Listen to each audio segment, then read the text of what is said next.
તરફ વરસાદ ખેંચાતા ખેડૂતો ચિંતામાં મુકાયા છે તો બીજી તરફ રાજકોટ જિલ્લાના જેતપુર પંથકના ખેડૂતો પર વીજળીનું મોટું સંકટ ઘેરાયું છે। સરકાર દ્વારા ખેડૂતોને 8 કલાક વીજળી આપવાના દાવાઓ કરવામાં આવી રહ્યા છે, પરંતુ જેતપુરના જૂની સાંકડી ગામના ખેડૂતોને પૂરતો પાવર ન મળતા ખેડૂતોનો આક્રોશ ફાટી નીકળ્યો છે।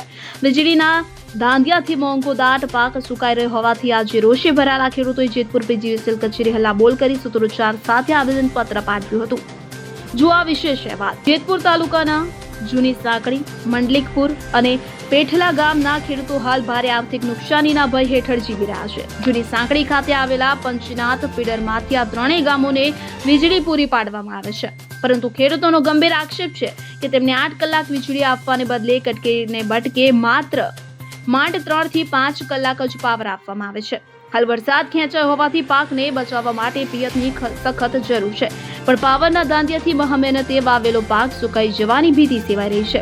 વારંવારની રજૂઆતો છતાં પીજીવીસીએલના અધિકારીઓ કોઈ ઉકેલ લાવતા નથી। અધિકારીઓની બેદરકારી અને પાવરના સંતુલિત પુરવઠાને કારણે છેવાડાના ખેડૂતોને પૂરતું પાણી મળતું નથી। અડધો ફીડર ચાલુ અને અડધું બંધ રાખીને 8 કલાક પૂરા થઈ ગયાનું ગણાવી દેવાય છે। વારંવારની મૌખિક રજૂઆતો છતાં તંત્રના કાન પર જૂન રેંગતા આખરે ખેડૂતોની ધીરજ ખૂટી હતી। મોટી સંખ્યામાં એકઠા થયેલા ખેડૂતોએ જેતપુર પીજીવીસીએલ કચેરીએ પહોંચી પાવર આપોના નારા લગાવી હોબાળો મચાવ્યો તો ખેડૂતોએ અધિકારીને આવેદન સોંપીને તાત્કાલિક 8 કલાક સળંગ વીજળી આપવાની માંગ કરી છે। સાથે જ ચીમકી આપી છે કે જો પાવર રેગ્યુલર નહીં કરાય તો આવનારા દિવસોમાં ગાંધી ચિંધ્યા માર્ગે ઉગ્ર આંદોલન કરવામાં આવશે। તમારું નામ? મારું નામ અરવિંદભાઈ વાલાણી, ગામ જૂની સાંકડી, તાલુકો જેતપુર। અરવિંદભાઈ, અત્યારે તમે પીજીવીસીએલ ખાતે રજૂઆત કરવા આવ્યા છો પાવર કાપને લઈને, શું સમગ્ર વિગત છે? સમગ્ર વિગત એ છે કે જેતપુર તાલુકાના જૂની સાંકડી ગામની અંદર પંચનાથ ફીડર આવેલું છે, જે નવાગઢ, મંડલિકપુર અને જૂની સાંકડી ગામનો સમાવેશ થાય છે। જે પ્રશ્ન મારો એવો છે કે અવારનવાર ફીડર ફોલ્ટમાં જવાથી મંડલિકપુર ગામની આસપાસ એ લોકો ડીપી કાપી અને જૂની સાંકડી ગામનો પાવર અવારનવાર ડીમ થઈ જાય છે અને એ ફોલ્ટ રિપેર નથી કરતા। દરેક ખેડૂતને 4-5 કલાક પાવર મળે છે, બાકી પાવર જાય છે। અવારનવાર મૌખિક લેખિત રજૂઆત કરી છે અમે, તે છતાંય પીજીવીસીએલના અધિકારીઓને અમે એવી રજૂઆત કરી કે ભાઈ અમારો પ્રશ્ન સોલ્વ કરી દો। વારે ખલે રજૂઆત કરવા છતાં જૂની સાંકડી ગામને 3-4 કલાક 5 કલાક પાવર મળે છે। આજે અમે જેતપુર પીજીવીસીએલ કચેરીએ અમે જાણ કરવા આવ્યા છે, આવેદનપત્ર આપવા। આજે પાવર કાપને લઈને શું તકલીફ પડે?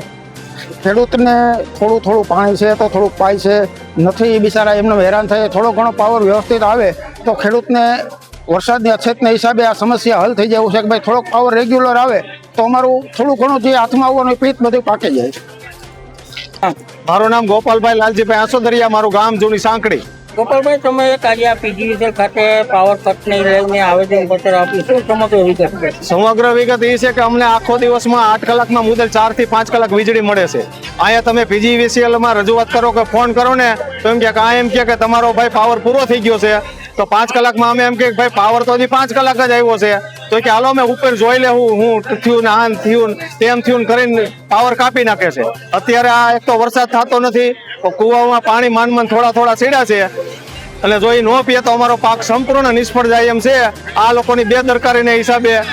અને અમે કોઈ આ એક દીમાં એક નાખું પીતું નથી, વારંવાર ઝટકા ફોલ્ટ આવે તો એમ કે ભાઈ તમારો પાવર તો પૂરો થઈ ગયો, મુદલ પાવર આવ્યો હોય 4 કલાક અને એ લોકો એમ કે તમને તો અમે 8 કલાક આપી દીધો।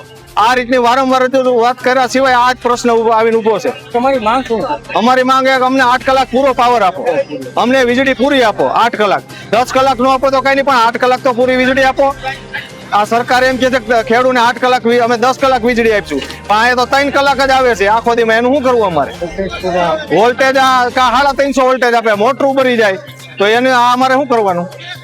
વારંવાર રજૂઆત કરો તો એમ કે ભાઈ તમારો પાવર પૂરો થઈ ગયો, કાયમ કે હાલો અમે ઉપર જોઈ લઈશું તમારે કેટલો પાવર આવ્યો હોય। હવે આ કાયમ ઉપર જોઈએ રાખવાનું। સુરેશ બાલિયા, જેતપુર। હવે જુઓ દેશ દુનિયાની તમામ ખબરો તમારી આંગળીના ટેરવે। ઉઠાવો મોબાઈલ અને ગૂગલ પ્લે સ્ટોર પરથી ડાઉનલોડ કરો અમારી CN24 ન્યૂઝ મોબાઈલ એપ।